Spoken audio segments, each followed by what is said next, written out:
Welcome back to the van build. Today is day 16 and we are installing some interior locks. Hey, look, I bet some dumbass got stuck there. Too soon. Too soon. Let's start with a list of everything you're going to need for this project. A drill, a box cutter, an eyebrow pencil or center punch hand tool, drill bits, a 4mm Allen key, metal paint, and the contents of the HEO Lock Box. The instructions they give you are pretty simple, so let's get started. However, I do want to say there is one thing towards the end they did not mention that I wish I would have done in this project. Alright, so these locks are actually for the inside of the front doors only. They also sell locks for the sliding door and the back door.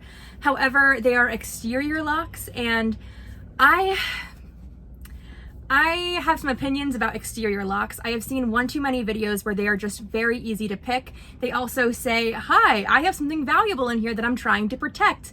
Or on the opposite, on the other side of the debate, it could be what makes a criminal say, that's a little bit harder to break into, so I'm not going to choose that vehicle. I'll choose the one that I don't see any locks on. So really you can go back and forth all day.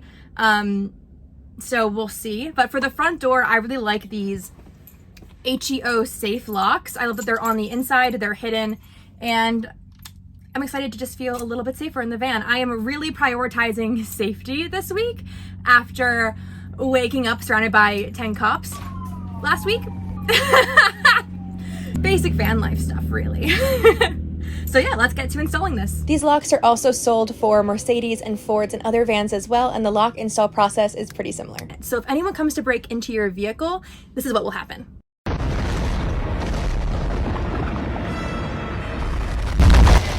back to the shadow. Shall not pass! I would break into my own vehicle every day.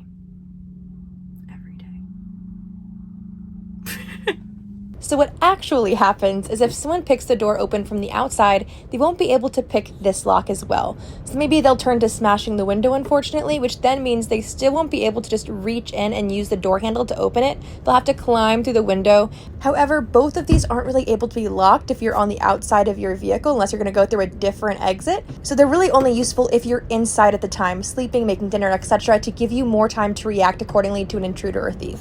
So the first step to this install is to find the perfect location for the lock where the piece that extrudes when you turn the key will fit into the hole under the edging. It's also important that where you place this, the door is able to still open and close and not be so close to the edging that it squeaks or gets stuck or needs effort to open and close. Now we are going to use our eyebrow pencil. For me, it was the only writing utensil I had in the van that would fit through these small holes. But obviously, if you're a more fancy smancy builder, a center punch would work best. But personally, I hate buying tools. So once you know where you want the lock, mark where the 4 screws should go. And it worked. Just used like a week's worth of my eyebrow pencil. Thankfully, I get it at the dollar store. Okay, and now I'm just gonna mark it with a Sharpie because obviously that's not very permanent. Now it is time to drill out those holes using the proper size drill bit.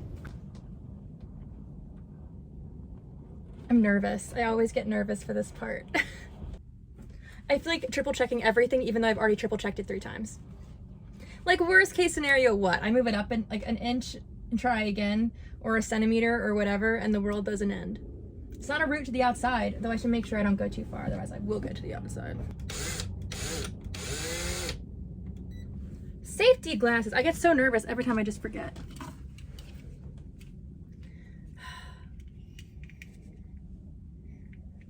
Better.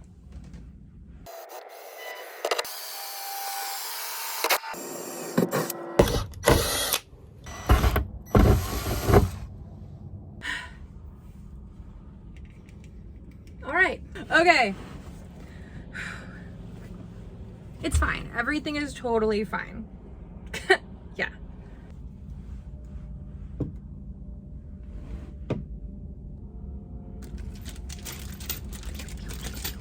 I don't know why I did that. I just had the impulse and then I did it.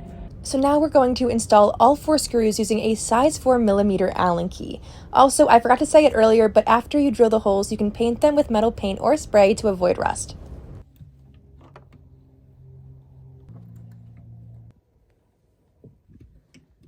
Moment of truth. Will the door close?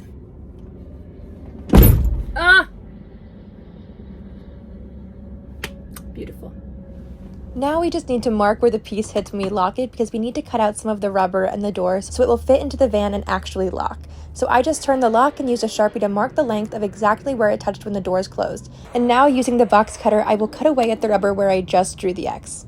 But as you can see, there is still plastic under a portion of that area and we'll have to go back and cut that off next. We're just going to go back in with a Sharpie and mark this location as well.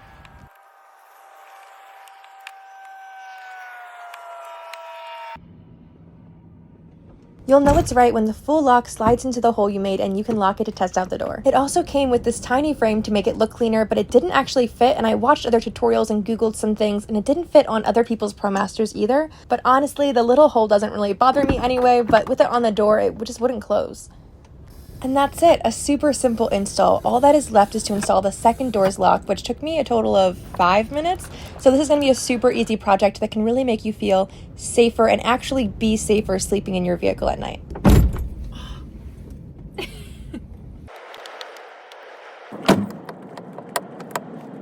Hi again. So it's been about a week and a half since I first put these on the vehicle, and a few different things that I've noticed, and just kind of like a mini review, having used them now for a little bit. First off, having all 4 keys on here, I definitely need to separate them because it actually weighs it down and makes it harder to press it in and move it around.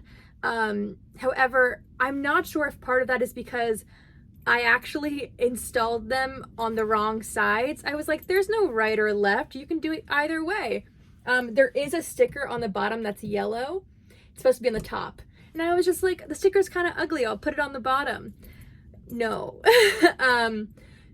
It helps you understand, like, you turn it away. So when it's unlocked, you turn it towards it to lock it. Mine's now reverse.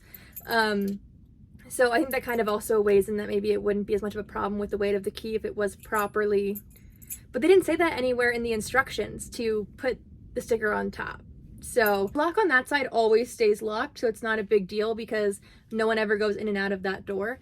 And then this one I open and close every single morning, which is, it's not a big deal. I mean, I just keep the key around, keep it in a convenient hidden spot, and they'd have to break through the window and then know to look for the key, and then they've already climbed to the window anyway. So like, what are you gonna, If nothing else, it provides another really great way to be able to just have a little extra time if anything ever happens. So yeah, I feel every little piece that I've been adding this week, I've felt more and more comfortable when I go to sleep at night. So I was also installing today this crazy hidden device under the vehicle that I am so excited to show you. It's why I probably look like I've been underneath the vehicle all day. It's because I have been. So that's the next step that I'll be sharing with you. I'm not sharing every piece because obviously that's unsafe. So yeah, overall, I would say they are definitely worth the price. I believe they were $189. But yeah, that pretty much sums it up. I'll see you in the next video.